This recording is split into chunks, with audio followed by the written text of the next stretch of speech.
আরজি করে তরুণী চিকিৎসককে নৃশংসভাবে ধর্ষণ করে খুনের ঘটনায় তদন্ত নিয়ে বারবার প্রশ্ন উঠেছে, সিবিআই এর তদন্ত নিয়েও প্রশ্ন উঠেছে। এবার রাজ্য সরকার তদন্ত করতে চায় এবং তার আগে তৎকালীন সেই সময়ের যারা আইপিএস ছিলেন, তৎকালীন সিপি, তৎকালীন ডিসি সেন্ট্রাল, তৎকালীন ডিসি নর্থ, তিনজনকেই সাসপেন্ড করার কথা ঘোষণা করলেন মুখ্যমন্ত্রী শুভেন্দু অধিকারী।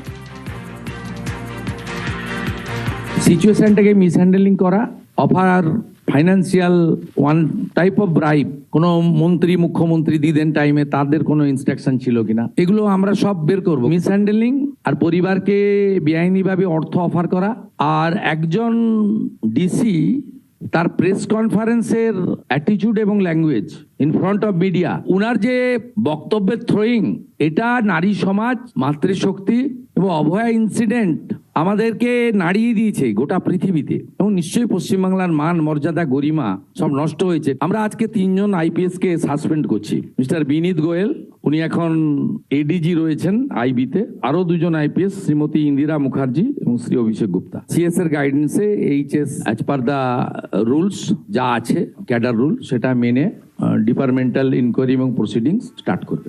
ব্যতিক্রমীভাবে সেই দিনের পর রাত দখলে পর নেমে এসেছিলেন রাস্তায় সাধারণ মানুষ রাস্তায় নেমেছিলেন, কোনো পতাকা ছাড়া, কোনো ফ্ল্যাগ ছাড়া, আর সেই প্রতিবাদে গর্জে উঠেছিলেন এই ঘটনার বিরুদ্ধে।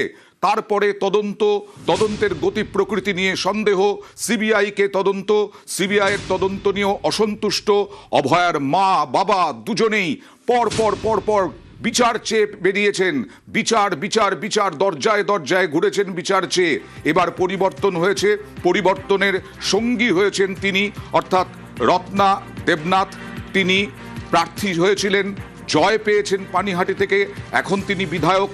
এখন তিনি কি বিচারের আশা করছেন, আমরা কথা বলার চেষ্টা করব। কারণ এই মুহূর্তে শুভেন্দু অধিকারী মুখ্যমন্ত্রী, তিনি যে ঘোষণা করলেন, তাৎপর্যপূর্ণ ঘোষণা। আবার নতুন করে তদন্ত হবে এবং তদন্তের স্বার্থেই এই 3 পুলিশ অফিসারকে সাসপেন্ড করা হলো। এই 3 পুলিশ অফিসারকে সাসপেন্ড না করলে পরে তদন্তের গতি প্রকৃতি বাধাপ্রাপ্ত হতে পারে। কারণ এদের বিরুদ্ধে 2 আইপিএস এর বিরুদ্ধে অভিযোগ যে টাকা দিয়ে মুখ বন্ধ করতে চেয়েছিলেন, অভিযোগ ছিল, এবং অভয়ার মা বাবাকে টাকা দিয়ে মুখ বন্ধ করার চেষ্টা করেছিলেন বলে অভিযোগ ছিল 2 আইপিএস এর বিরুদ্ধে। এছাড়াও মিসহ্যান্ডলিং ছিল এই তদন্তের। এই সব নিয়ে এবার তদন্ত হবে। তদন্ত কমিটিতে অবসরপ্রাপ্ত বিচারপতিরা থাকতে পারেন। সোমবারেই হয়তো তদন্ত শুরু হয়ে যেতে পারে। এদেরকে সাসপেন্ড করা হলো। তৎকালীন পুলিশ কমিশনার বিনীত গোয়েল, ইন্দিরা মুখোপাধ্যায় তৎকালীন ডিসি সেন্ট্রাল, এবং অভিষেক গুপ্তা ডিসি নর্থ, তার ভূমিকা নিয়েও বড়সড় প্রশ্ন ছিল। সাসপেন্ড। শুভেন্দু অধিকারী আজকে ঘোষণা করলেন যে এদের বিরুদ্ধে যে অভিযোগ রয়েছে সেই অভিযোগের নতুন করে তদন্ত হবে, এবং তার সঙ্গে অন্যান্য যোগ মিললে তাদের বিরুদ্ধেও তদন্ত হবে। অর্থাৎ এই 3 জনকে কারা ইনস্ট্রাকশন দিয়েছিলেন, এই 3 জন কাদের ইনস্ট্রাকশনে, কাদের নির্দেশে চলেছিলেন, কাদের নির্দেশে এই ধরনের পদক্ষেপ করেছিলেন, এই সমস্তগুলো দেখা হবে। তদন্তকারীরা দেখবেন এবং তদন্ত দ্রুত শুরু হবে, তদন্ত দ্রুত শেষও হওয়ার আশা রয়েছে। এই রকমটাই মুখ্যমন্ত্রী শুভেন্দু অধিকারী আজকে বড় ঘোষণা করলেন। আরজি করে কড়া রাজ্য, সেটাই ঘোষণা করলেন মুখ্যমন্ত্রী শুভেন্দু অধিকারী। অর্থাৎ ক্ষমতায় আসার পর, পরিবর্তনের পর যে অভিযোগগুলো ছিল, এই মুহূর্তে অভয়ার মা এবং বিধায়ক রত্না দেবনাথ আমার সঙ্গে ফোনে।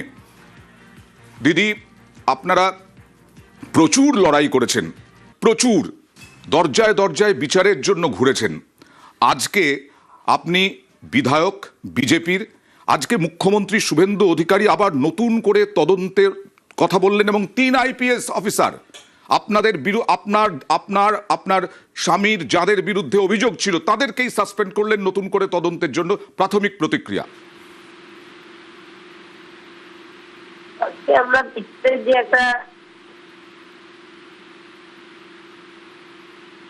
পার করছি, এই প্রাক্তন যিনি মুখ্যমন্ত্রী ছিলেন তার পুরো একদম অনুমতিতেই এসব কাণ্ড সব ঘটেছিল। তিনিই চাননি যে আমার মেয়েটা বেঁচে থাকুক। তার দপ্তরেই কর্মী ছিল আমার মেয়ে। উনি আমার মেয়েকে সুরক্ষিত রাখতে পারেননি, রাখতে চাননি আমার মেয়েকে। আমাদের এখন যিনি মুখ্যমন্ত্রী, তাকে অসংখ্য অসংখ্য ধন্যবাদ। এবং আমাদের প্রধানমন্ত্রী মোদিজি আমার মাথায় হাত রেখে আশ্বাস দিয়েছিলেন যে আজিকরের ফাইল খোলা হবে। তো আমি বিচারের দিকেই এগোচ্ছি। আমরা বারবার একটা কথা বলি মাঝে মধ্যেই, বিচারের বাণী নীরবে নিভৃতে কাঁদে। এখন কি বিচারের আশার আলো আবার দেখতে পাচ্ছেন? হ্যাঁ, বিচারের আশা আমি কখনো ছাড়িনি। লড়াই করেই যাব যতদিন না বিচার পাবো। এটা আমার প্রথম দিন থেকেই ছিল। আমার মেয়েটা আমার গোটা পৃথিবী। তাকে হারিয়ে আমরা চুপ করে ঘরে বসে থাকতে পারিনি, কিছু টাকা নিয়ে বসে থাকতে পারিনি আমার মেয়ের।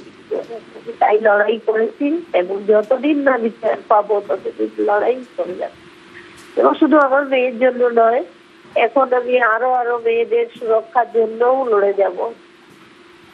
ঠিকই, আপনি যেহেতু জনপ্রতিনিধি, যেন কোনোদিন এরকম স্বপ্ন হারিয়ে যায়, কানে পেয়ে যায়, আর কোনো বাবা মাকে যেন এই ঘটনার সম্মুখীন না হতে হয়, এটার জন্য আমি লড়াই করব।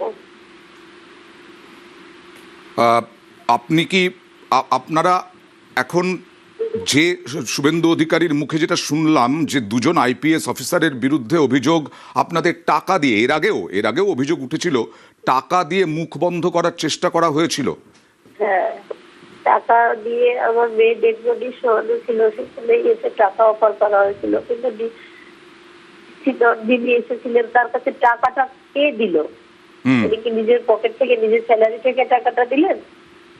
কোথা থেকে আমার কাছে টাকাটা এলো? আর আমাদের এলাকার এমএলএ, কমিশনার তারা নিয়েই বা এলো কেন টাকা? আমরা একটা দুদিন পরে, তারা 6 মাস পরে এমডি ডিগ্রি হয়ে যেত। তারপরে সে ডিএম করার জন্য দুটো কোর্সে অনলাইন কোর্স করছিল। সেই মেয়েটাকে হারিয়ে আমরা এসব ভুলে যাবো? এটা কি করে ভাবলো তারা?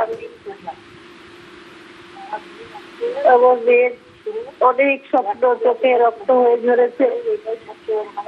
কেউ ভুলবে না কোনোদিন আমার মেয়েকে। সবাই চায়, আমি তো চাই মা হিসাবে মেয়ের বিচার, কিন্তু সারা বিশ্বই এই বিচারের দিকে তাকিয়ে আছে।